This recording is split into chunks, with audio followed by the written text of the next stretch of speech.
વિદ્યાર્થી મિત્રો, આપણે ધોરણ 12 ચેપ્ટર નંબર 3 શ્રેણિક શરૂ કરવા જઈ રહ્યા છે। તમને શ્રેણિક શરૂ કરતા પહેલા શ્રેણિકનું એક ઇન્ટ્રોડક્શન આપી દઉં કે શ્રેણિક એ ધોરણ 12માં ખૂબ જ અગત્યનું ચેપ્ટર છે। માર્કની દ્રષ્ટિએ બહુ સરળ ચેપ્ટર છે। માર્ક્સ લાવવા માટે આ ચેપ્ટર ખૂબ જ સરળ છે। એના દાખલાઓ બી ખૂબ જ સરળ હોય છે, પણ આ દાખલાઓને તમે થોડા સારી રીતે ગણશો તો એક પણ દાખલો તમારો ખોટો નહીં પડે। પણ બીજી વાત કે આ થિયરિટિકલ દાખલા એ જીડબલ્યુમાં બહુ સરસ રીતે તમે ભણી શકો છો। એ જેટલી થિયરી તમારી પાકી હશે એટલું તમને આ પ્રકરણ કરવાની મજા આવશે। તો બાળકો આપણે શરૂ કરી રહ્યા છીએ શ્રેણિક। શ્રેણિકની શરૂઆત કરીએ તો શ્રેણિક એટલે શું? તો શ્રેણિક એટલે શું? તો શ્રેણિક કોને કહેવાય? તો શ્રેણિક એટલે વાસ્તવિક સંખ્યાઓની લંબચોરસ ગોઠવણી। અહીંયા તમને કોઈ કે વાસ્તવિક સંખ્યાઓની લંબચોરસ ગોઠવણી। શ્રેણિક એટલે વાસ્તવિક સંખ્યાઓની લંબચોરસ ગોઠવણી। લંબચોરસ ગોઠવણી કોને કહેવાય એ તમને લોકોને ખબર છે કે ભાઈ આ લંબચોરસ છે, રાઈટ? આ લંબચોરસ છે અને આ ચોરસ છે। બાળકો, લંબચોરસ અને ચોરસ આ બંનેમાં શું તફાવત છે એ મારે તમને સમજાવવાની જરૂર નથી। આવી મારે તમને કોઈ સમજાવવાની જરૂર નથી કે તમને એમાં શું તફાવત છે, હા ને? ઓકે, તો લંબચોરસ ને ચોરસ બંને એક જ કહેવાય। કોને શું કહેવાય એ તમને ખબર છે કે લંબચોરસ ને ચોરસ કહેવાય કે ચોરસ લંબચોરસ કહેવાય એ હું નાના ધોરણમાં આપણે ભણી ગયા છે, એટલે એકે બાદ સમજાવવાની જરૂર નથી। તો હવે આપણે વાસ્તવિક સંખ્યાઓની લંબચોરસ ગોઠવણી છે, તો વાસ્તવિક સંખ્યાઓની લંબચોરસ ગોઠવણી, તો આ જે લંબચોરસ ગોઠવણી છે એની અંદર આ એક લંબચોરસ ગોઠવણી છે। આ લંબચોરસ ગોઠવણી એટલે આ એક્ચ્યુઅલી લખ્યું શું? તો જે શ્રેણિક છે ને એ વાસ્તવિક સંખ્યા લંબચોરસ ગોઠવણી જે શ્રેણિક છે એ સંકેતમાં યા તો આવી રીતે મોટો કૌંસ અથવા તો આવા કૌંસમાં દર્શાવવામાં આવે છે। હવે આ જે બ્રેકેટ છે, આ બ્રેકેટની અંદર તમે જે પણ સંખ્યા લખો અહીંયા 1 2 3 4 5 6, તો આ જે લંબચોરસ છે એ તમે સંખ્યાની ગોઠવણી કરી, તો વાસ્તવિક સંખ્યાની જે આ ગોઠવણી થઈ એને આપણે શ્રેણિક કહીએ છીએ।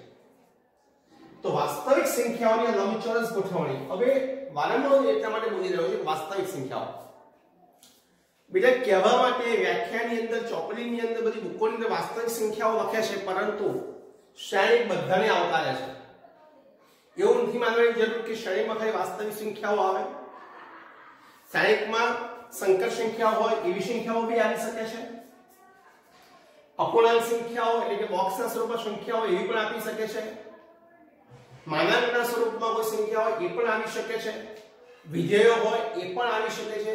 એટલે જે શ્રેણિક છે એ આ તમામ સંખ્યાઓને આવકારે છે। બાળકો, તમામ સંખ્યાઓ તમે સમાવેશ કરી શકો છો, એટલે આને કહેવાય છે શ્રેણિક। તો શ્રેણિક એટલે શું છે?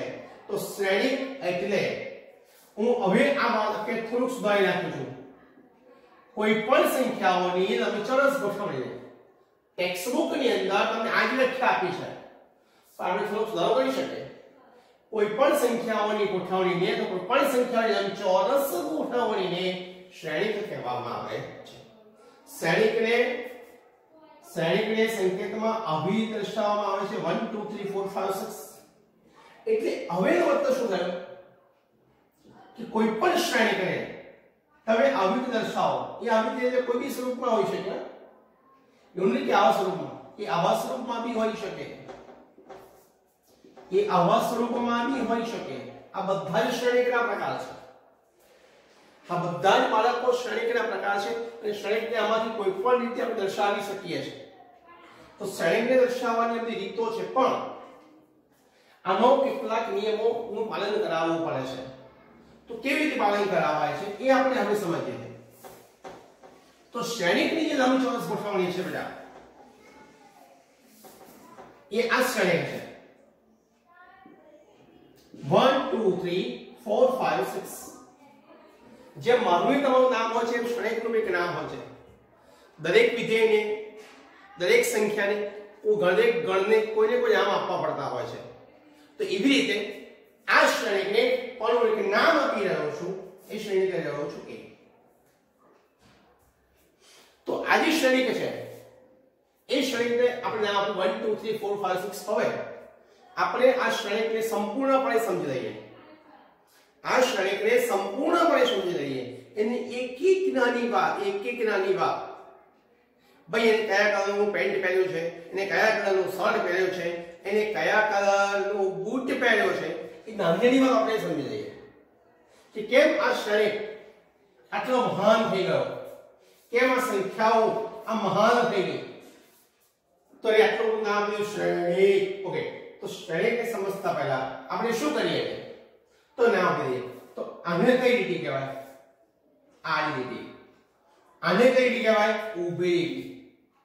તો આડી લીટી એટલે x અક્ષ, ઊભી લીટી એટલે કે y અક્ષ. આવું સામાન્ય સંદર્ભમાં આપણે સમજીએ છીએ. અહીંયા અક્ષો સાથે આને કોઈ સંબંધ નથી. તમને સમજાવવા માટે બોલી રહ્યો છું કે જે x અક્ષ વાળા ઘટકો છે એટલે કે આડા ઘટકો છે એને હારના ઘટકો કહેવામાં આવે છે. હા, જે y અક્ષ સાથે સંકળાયેલા છે જે ઊભા જે ઘટકો છે એને સ્તંભના ઘટકો કહેવામાં આવે છે. ઊભા ઘટકોને સ્તંભના ઘટકો, આડા ઘટકોને હારના ઘટકો કહેવામાં આવે છે. તો હવે આ જે છે આની લીટી પર, હા, તો મને કહો, ચલો અહીંયા ખાલી જગ્યા ગુણ્યા ખાલી જગ્યા. અહીંયા કેટલી હાર ને કેટલા સ્તંભ છે? કેટલી હાર ને કેટલા સ્તંભ છે? તો જોઈ લો. આ પહેલી હાર એટલે R1 કહેવાય, રો 1, રો એટલે હાર. બીજી હાર એટલે R2 કહેવાય. પહેલો સ્તંભ C1, બીજો સ્તંભ C2, ત્રીજો સ્તંભ C3. તો તમને ખબર પડી કે એને શું કહેવાય છે? બે હાર અને ત્રણ સ્તંભ કહેવાય છે. તો આ જે શ્રેણીક છે એને બે હાર અને ત્રણ સ્તંભ વાળો શ્રેણીક કહેવામાં આવે. બે હાર અને ત્રણ સ્તંભ. તો આ શ્રેણીકની અંદર બે હાર અને ત્રણ સ્તંભ આવેલા છે. હવે આપણે શ્રેણીકનું વ્યાપક સ્વરૂપ લેવું છે. જો વ્યાપક સ્વરૂપ લેવું હોય બાળક, હવે છે ને આપણે શ્રેણીકનું વિસ્તૃત સ્વરૂપ લઈએ છીએ. શ્રેણીના વિસ્તૃત સ્વરૂપમાં શું હોય? બહુ સિમ્પલ વાત સમજી લેવો. બહુ સિમ્પલ વાત છે, સમજી લેજે. શ્રેણીકનું વિસ્તૃત સ્વરૂપ, શ્રેણીકના વિસ્તૃત સ્વરૂપને શું કહેવાય છે? A બરાબર શ્રેણીકની અંદર Aij m ક્રોસ n. આ શ્રેણીકના વિસ્તૃત સ્વરૂપનું સ્વરૂપ છે. આ શ્રેણીકના વિસ્તૃત સ્વરૂપનું સ્વરૂપ છે. મારે વિસ્તૃત સ્વરૂપ લેવું હોય શ્રેણીકનું તો મારે શું કરવું પડે? તો મારે આમ લખવું પડે છે A11 A12 જા A1n. એવી રીતે જા અહીંયા આવે AM1 જા AMN. આવી રીતે પણ લખીએ છીએ એને શ્રેણીકનું વિસ્તૃત સ્વરૂપ કહેવામાં આવે છે. અને બાળક શ્રેણીકનું વિસ્તૃત સ્વરૂપ એને આપણે m ક્રોસ n કહી રહ્યા છીએ. શું કહી રહ્યા છીએ? m cross n. એટલે આ શ્રેણીકની અંદર m હાર અને n સ્તંભ આવેલી છે. આ શ્રેણીકમાં m હાર અને n સ્તંભ આવેલી છે.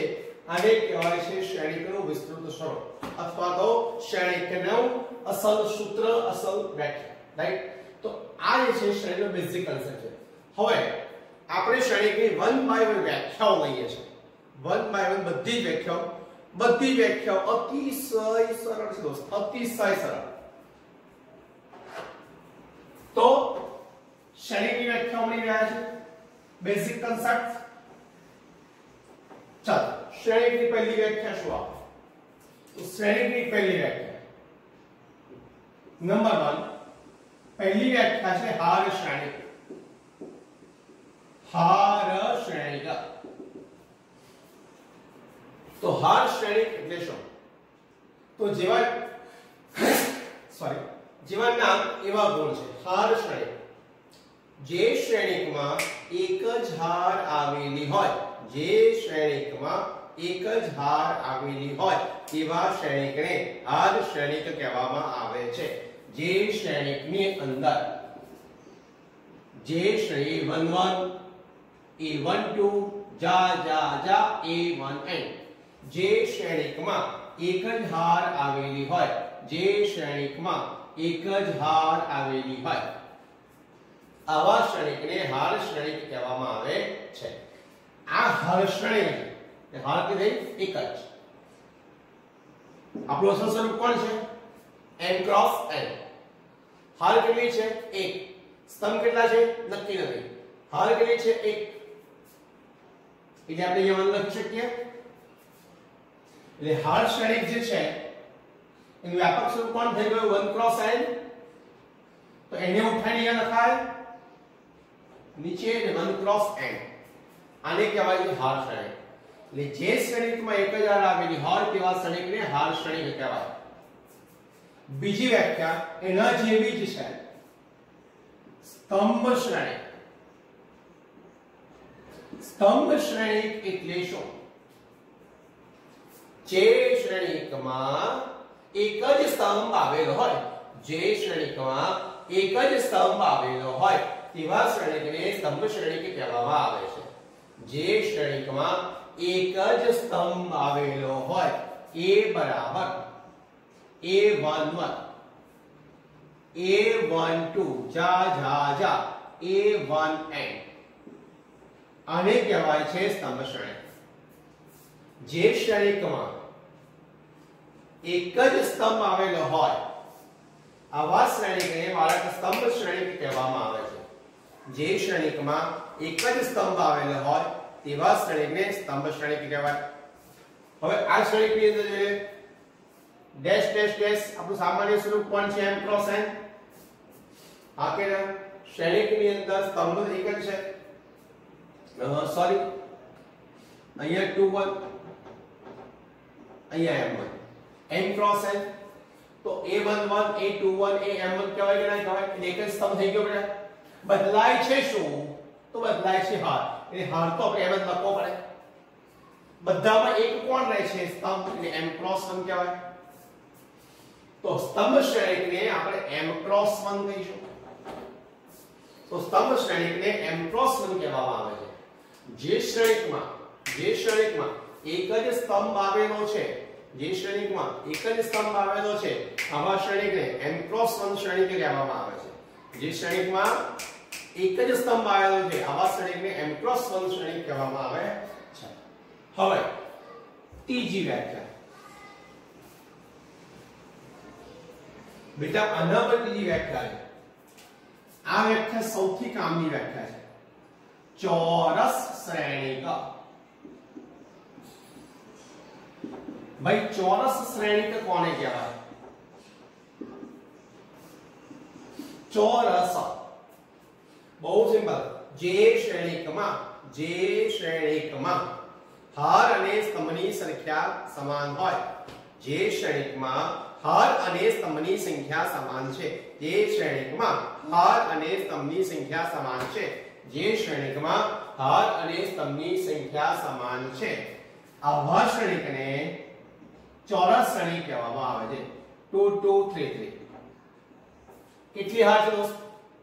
2 હાર અને 2 સ્તંભ. તો આ થઈ ગયો ચોરસ શ્રેણિક.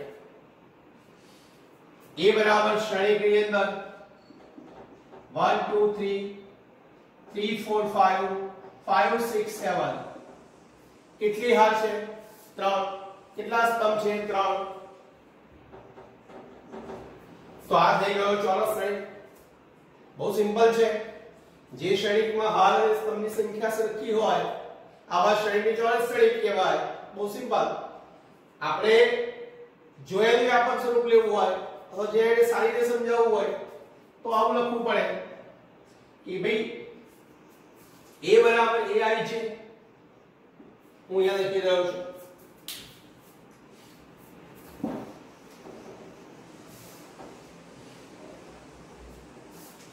a બરાબર aij m ક્રોસ n શ્રેણિક.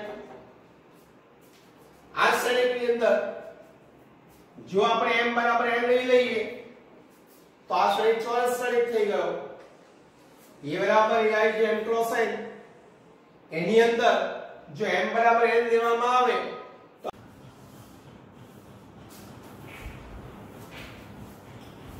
હવે ચોરસ શ્રેણિક પછી નવી વ્યાખ્યા પણ આવે તો વિકર્ણ શ્રેણિક. વિકર્ણ શ્રેણિક કોને કહેવાય એ તમને ખબર પડવી જોઈએ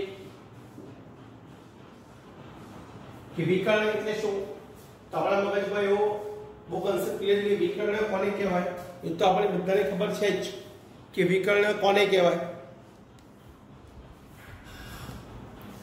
હવે વિકર્ણ તમને લોકોને ખબર છે કે આવી રીતે જો ચોરસ આપેલો હોય, આવી રીતે જો આપણને ચોરસ આપેલો હોય તો કોઈ પણ ચોરસની અંદર આ છે કોણ છે વિકર્ણ, આ પણ કોણ છે વિકર્ણ. પણ અહીંયા આપણે આ વિકર્ણની ચર્ચા કરવાની જ નથી. આપણે જે વિકર્ણની ચર્ચા કરવાની છે એ વિકર્ણ આ જ લેવાનો છે. એ ડાબી બાજુથી જમણી બાજુ જે વિકર્ણ જાય છે એની જ ચર્ચા કરવાની છે. આ વિકર્ણનું બી નામ છે, ભલે ત્યાં જરૂર નથી પડતી પણ તમને ઇન્ફોર્મેશન તો આપી દઉં છું કે આ વિકર્ણનું શું નામ છે. તો આ જે વિકર્ણ જે છે એ વિકર્ણને અગ્ર વિકર્ણ કહેવાય. બેટા આ જે વિકર્ણ છે અગ્ર વિકર્ણ સેમ એવી રીતે આ જે વિકર્ણ છે એટલે કે જમણી બાજુથી ડાબી બાજુ જે વિકર્ણ આવે છે એને પ્રતિવિકર્ણ કહેવાય છે. તો અગ્ર વિકર્ણ અને પ્રતિવિકર્ણનો કોન્સેપ્ટ આપણા મગજમાં એકદમ ક્લિયર હોવો જોઈએ તો તમને આ વિકર્ણ ભણવાની મજા આવશે. હવે આપણે શ્રેણિકમાં વિકર્ણ ભણી રહ્યા છીએ, વિકર્ણ શ્રેણિક ભણી રહ્યા છીએ. તો વિકર્ણ શ્રેણિક એટલે શું? તો વિકર્ણ શ્રેણિક એટલે કે નવું વસ્તુ નથી. વિકર્ણ શ્રેણિક એક બીજું કંઈ નથી તે અગ્ર વિકર્ણ. શું કહેવાય? અગ્ર વિકર્ણ. હા, એક વસ્તુ અગત્યની છે. આ વિકર્ણ શ્રેણિક એ ચોરસ શ્રેણિક માટે જ વ્યાખ્યાયિત છે એ મગજમાં રાખવાનું છે. વિકર્ણ શ્રેણિક એ ચોરસ શ્રેણિક માટે જ વ્યાખ્યાયિત છે એવું આપણે મગજમાં રાખવાનું છે. તો વિકર્ણ શ્રેણિકમાં અગ્ર વિકર્ણ આ આપણો શ્રેણિક છે. a11 a22 અને 33 લખીએ ત્યારે અગ્ર વિકર્ણ કહેવાય. તો જે ચોરસ શ્રેણિકમાં યાદ રાખજો જે ચોરસ શ્રેણિકમાં અગ્ર વિકર્ણ સિવાયના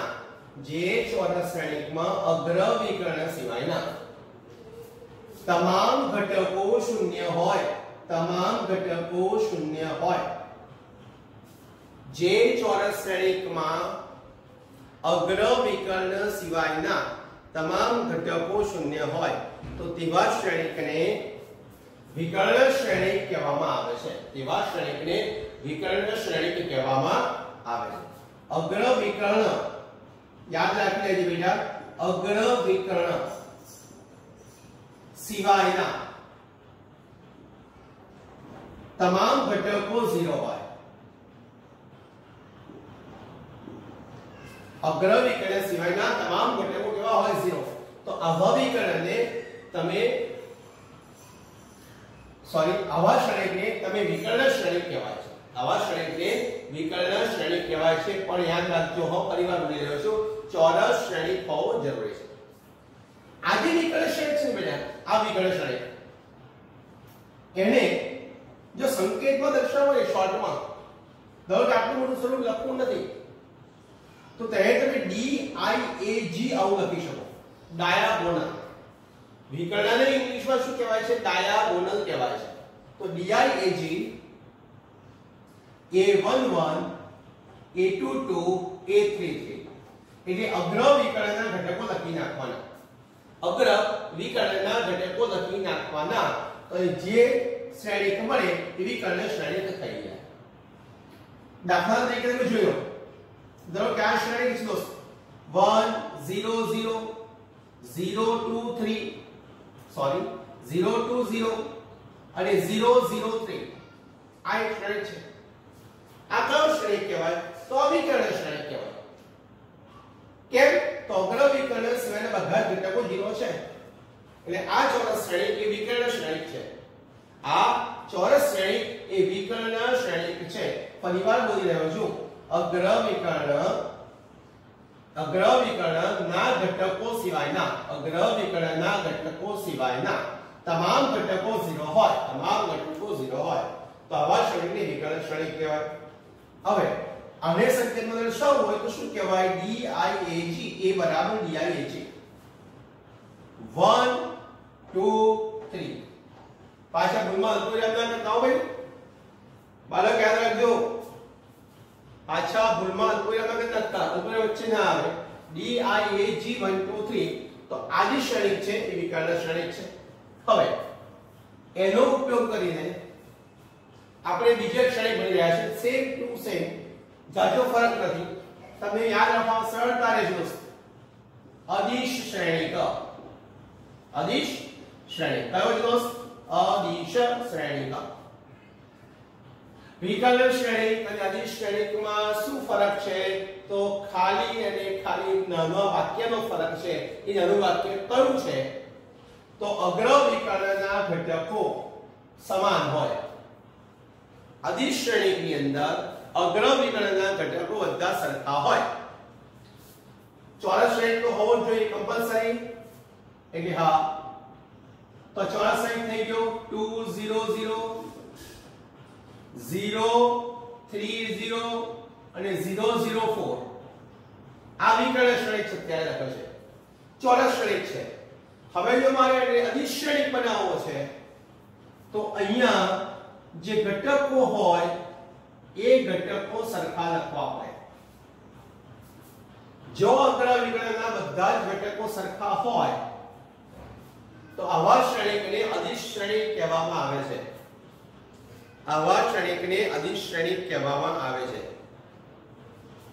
એક પ્રશ્ન પૂછે છે કે અદિશ ના હોય સદિશ કહેવાય? ના, અહીંયા એવું ના કહેવાય, અદિશ જ કહેવાય. અદિશ ના હોય ને સદિશ ના કહેવાય. બાળકો એક જણે પ્રશ્ન પૂછ્યો છે કે અદિશ ના હોય ને સદિશ કહેવાય? નહીં. બાળકો આવી મેન્ટાલિટી કે આવી ધારણા રાખતા નહીં. કારણ કે જો આવી ધારણા રાખશો તો એ સદિશ 5 ચેપ્ટરમાં આવે છે, આમાં નથી આવતો. એટલે જે વિકર્ણ ના ઘટકો સરખા હોય એને અદિશ શ્રેણી કહેવામાં આવે છે. ક્લિયર? એટલે આ થઈ ગયો તમારો અદિશ શ્રેણી. એટલે અગ્ર વિકર્ણના ઘટકો સરખા હોય એટલે કે A11 A22 અને A33 હોય. સોરી, A33 હોય તો આવા શ્રેણીને અદિશ શ્રેણી કહીએ છીએ આપણે. આવા શ્રેણીને અદિશ શ્રેણી કહેવામાં આવે. એટલે આ આપણી વ્યાખ્યા થઈ ગઈ અદિશ શ્રેણીની વ્યાખ્યા થઈ ગઈ. આ થઈ ગયો વિકર્ણ શ્રેણી, આ થઈ ગયો અદિશ શ્રેણી. હવે આના પછી બીજી 3 વ્યાખ્યા લઈએ છીએ. નેક્સ્ટ ભાઈ એકમ શ્રેણી કોને કહેવાય? એકમ શ્રેણી કોને કહેવાય? એકમ શ્રેણી મતલબ એને ઇંગ્લિશમાં શું કહેવાય છે? યુનિટ મેટ્રિક્સ અથવા તો આઇડેન્ટિટી મેટ્રિક્સ. એને યા તો યુનિટ મેટ્રિક્સ કહેવાય યા તો આઇડેન્ટિટી મેટ્રિક્સ કહેવાય. હવે યુનિટ મેટ્રિક્સ આઇડેન્ટિટી મેટ્રિક્સ એ સિમ્બોલમાં શું કહેવાય છે? તો એને સિમ્બોલમાં કહેવાય છે I કહેવાય I કેપિટલ I. તો એકમ શ્રેણી એટલે શું? આ બધા છે ને મામા માસીના છોકરાઓ છે. વિકર્ણ શ્રેણી, અદિશ શ્રેણી, પછી એકમ શ્રેણી, આ બધામાં ચોરસ શ્રેણી બહુ કમ્પલસરી છે. અગ્ર વિકર્ણ સિવાય બધા ઘટકો 0 હોય એ બી જરૂરી છે. એવું યાદ રાખી દેવાનું. એટલે લાઈનમાં લઈ રહ્યો છું. આ વિકર્ણ શ્રેણી, અદિશ શ્રેણી, હવે એકમ શ્રેણી. એકમ શ્રેણી એટલે શું? તો અગ્ર વિકર્ણના ઘટકો 1 1 1 હોય. જે ચોરસ શ્રેણીની અંદર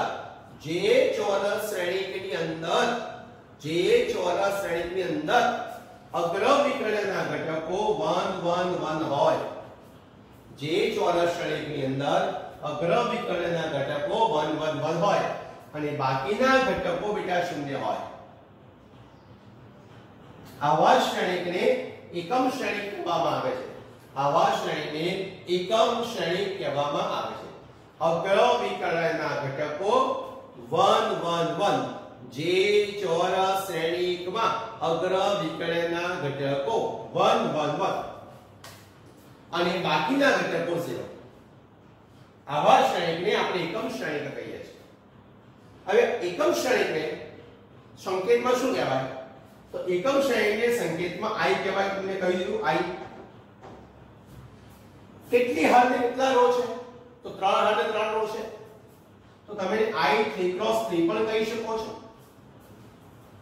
અથવા એને તમે i3 કહી શકો છો. આ બધા જ એકમ શ્રેણીકના સંકેત છે. એકમ શ્રેણીક જેની સાથે હોય એની સાથે એવું વર્તન કરે. એકમ શ્રેણીક જેની સાથે હોય એની સાથે એવું વર્તન કરે. ધારો કે 3x3 શ્રેણીક સાથે i ગુણાયેલો હોય તો એ i તમારે 3x3 લેવાનો. ધારો કે એક સિમ્પલ ઉદાહરણ છે. ધારો કે a બરાબર 6 7 8 9 10 11 અને 12 13 14 આ એક શ્રેણીક છે. એની સાથે જો i ગુણાયેલો હોય અને તમે ધારો કે ગુણાકાર કરવાનું કે તો આ i એની જાતે જ 3x3 શ્રેણીક થઈ જાય છે. એટલે 3x3 શ્રેણીક જેની સાથે હોય ને એવું વર્તન કરે છે. બહુ સારો માણસ છે, બહુ સારો છે. જેની સાથે રહેતો હોય એને એવું વર્તન કરે એટલે સારા લોકો કહેવાય. એટલે આ એકમ શ્રેણીક બહુ સારો છે. જેની સાથે હોય ને એના જેવું વર્તન કરે એટલે આને i3 કહેવાય. હવે ધારો કે આ શ્રેણીક હું 2x2 માં લઉં તો શું થાય દોસ્તો? બાળકો સમજાય છે બરાબર? હા, ઓકે. તો હવે જો ધારો કે 2x2 લઉં તો શું થાય? તો 2x2 લઉં તો અહીંયા a બરાબર 1 0 અને 0 1 આવે. એ 2x2 શ્રેણીક થઈ ગયો. જો એકમ શ્રેણીક 2x2 હોય તો એને આપણે i2 કહીશું દોસ્તો. એને શું કહીશું? i2. અથવા એને તમે i2x2 પણ કહી શકો છો. તો આ જે વ્યાખ્યા છે એ એકમ શ્રેણીક કહેવાય. તો એકમ શ્રેણીકની આ વ્યાખ્યામાં ત્રણેય શ્રેણીક ધ્યાન રાખજો. ત્રણેય શ્રેણીકમાં ચોરસ શ્રેણીક હોવો જરૂરી છે. એના પછીની વ્યાખ્યા છે શૂન્ય શ્રેણીક. શૂન્ય શ્રેણીક એ નામ પરથી જ આપણને ધ્યાન આવે શૂન્ય શ્રેણીક કોને કહેવાય? બોલો બોલો યાર, શૂન્ય શ્રેણીક કોને કહેવાય? બરાબર, બિલકુલ સાચું બોલ્યા હો, બિલકુલ સાચું બોલ્યા. શૂન્ય શ્રેણીક એટલે બિલકુલ પરફેક્ટ વ્યાખ્યા આપી. શૂન્ય હોય એટલે પણ ભાઈ આગળ એક વાક્ય રહી ગયું કે જે શ્રેણીકના બધા જ ઘટકો શૂન્ય હોય. જે શ્રેણીકના બધા જ ઘટકો શૂન્ય હોય આવા શ્રેણીકને શૂન્ય શ્રેણીક કહેવામાં આવે છે. જે શ્રેણીકના બધા જ ઘટકો શૂન્ય હોય એને શૂન્ય શ્રેણીક કહેવાય. અને બીટા ને સંકેતમાં શું કહેવાય છે? તો એ સંકેતમાં o કહેવાય છે. પાછું શૂન્ય શ્રેણીક માટે એવો કોઈ નિયમ નથી હો કે ચોરસ શ્રેણીક હોવો જોઈએ. એ તો કોઈ બી હોઈ શકે. આ બી એના જેવો જેની જોડે હોય એના જેવું વર્તન કરે. શૂન્ય શ્રેણીક જેની સાથે હોય એના જેવું વર્તન કરે. ધારો કે સામે 2x2 શ્રેણીક છે તો એ 2x2 લઈ લેવાનો. ધારો કે કોઈ 3x2 છે તો એ 3x2 લેવાનો. શૂન્ય શ્રેણીક એ સામે જે પ્રમાણે પદ આપ્યું હોય એ પ્રમાણે તમારે લેવાનો હોય છે. એનો કોઈ નિયમ નથી શૂન્ય શ્રેણીક ચોરસ હોવો જોઈએ કે લંબચોરસ હોવો જોઈએ. એવા શૂન્ય શ્રેણીક માટે કોઈ નિયમ હોતા નથી. રાઈટ? તો શૂન્ય શ્રેણીક એ સંકેતમાં o દ્વારા દર્શાવાય. જે શ્રેણીકના તમામ ઘટકો શૂન્ય હોય આવા શ્રેણીકને શૂન્ય શ્રેણીક કહેવામાં આવે છે. બીજા તો આ તમારા મગજમાં વ્યાખ્યાઓ ક્લિયર રાખજો.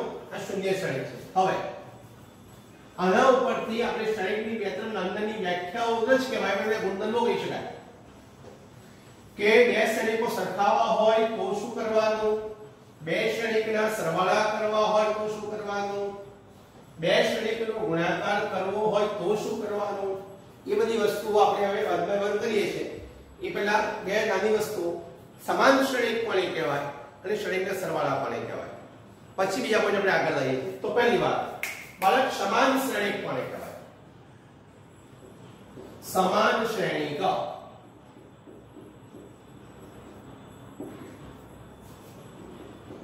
अमुक वस्तु એવું લાગતું કે આપણે જોઈને ખબર પડી જતી હોય, જેવું નામ આવે હેડિંગ આવે તો ખબર પડી જાય કે આ હેડિંગ પર સમાન એટલે સરખું, એટલે અમુક વસ્તુઓ તો આપણે જોઈએ ખબર પડી જાય કે આ શું કહેવા માંગે છે.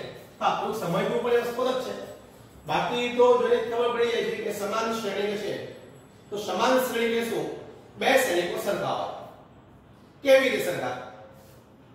બે શ્રેણીકો સરખા કેવી રીતે સરખા? બંનેના ઘટકો સરખા હોય કે બંનેના સભ્યો સરખા હોય? તો બહુ ડાઉટ ક્લિયર કરી નાખો કઈ વાક્યમાં બધું સરખું, બધું જ સરખું, ઘટકો બી સરખા હોય અને ઘટકોની સંખ્યા સરખી હોય તો જ સમાન શ્રેણી કહેવાય, બાકી સમાન શ્રેણી ના કહેવાય. 100 વાતની એક વાત થઈ. સમાન શ્રેણી એટલે શું? તો જે શ્રેણીના ઘટકો બી સરખા અને સંખ્યા બી સરખી, આવા શ્રેણીને સમાન શ્રેણી કહેવાય. બહુ ક્લિયર કરી લો. જો ધારો કે મારી પાસે એક શ્રેણી છે, હવે લખું છું 1001, બરાબર છે. હવે બીજો શ્રેણી હું લખું છું b, sin pi/2 cos pi/2 sin pi cos 0, બરાબર છે કે નહીં? એટલે ભડક્યા क्या समान श्रेणी थोड़ी है? थोड़ू सादू आपो, थोड़ू सादू आपतो भाई बोलतो sin pi/2 ની કિંમત 1, cos pi/2 ની કિંમત 0, sin pi ની કિંમત 0, cos 0 1. કેવું નરી આંખે દેખાય છે કે બંને કોપી ટુ કોપી એકબીજાની સમાન. સમાન એટલે સરખું, રાઈટ? હા કે ના?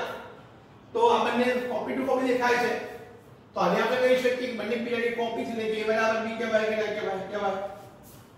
તો આ બંને સમાન શ્રેણી થઈ ગયા. તો સમાન શ્રેણી એટલે શું? તો સિમ્પલ વાત થઈ ગઈ ને. સમાન શ્રેણી જે બે શ્રેણીના બધા ઘટકો બી સરખા હોય, બધા ઘટકો સરખા છે, આ છે, બધા ઘટકો સરખા હોય અને ઘટકોની સંખ્યા બી સરખી હોય. ઘટકો સરખા હોય, ઘટકોની સંખ્યા બી સરખી હોય, તો આવા શ્રેણીને શું કહેવાય? તો આવા શ્રેણીને સમાન શ્રેણી કહેવાય. એનો સંકેત શું છે? તો a બરાબર b. બસ પતી ગયું. આ થઈ ગયો સમાન શ્રેણી. હવે એની ટેકનિકલ ભાષામાં જોઈએ, ચોપડીની ભાષામાં વ્યાખ્યાયિત જોઈએ. તો ચોપડીની ભાષામાં શું કહેવાય? કે ભાઈ ધારો કે મારી પાસે a બરાબર aij કોઈ શ્રેણી છે m ક્રોસ n, b બરાબર bij, સોરી b કેપિટલ લેવાનો છે, b બરાબર bij m ક્રોસ n આપેલા બે શ્રેણીકો છે. જો a અને b સમાન શ્રેણીક છે દોસ્તો,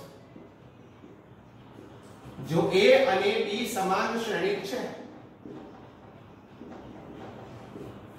જો a અને b સમાન શ્રેણીક હોય તો a બરાબર b દ્વારા દર્શાવાય.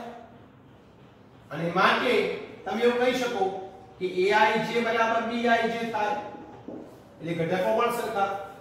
જો કોઈ પણ શ્રેણીક માટે a બરાબર b હોય અને aij બરાબર પણ જો bij હોય તો આવા શ્રેણીકને સમાન શ્રેણીક કહેવાય છે.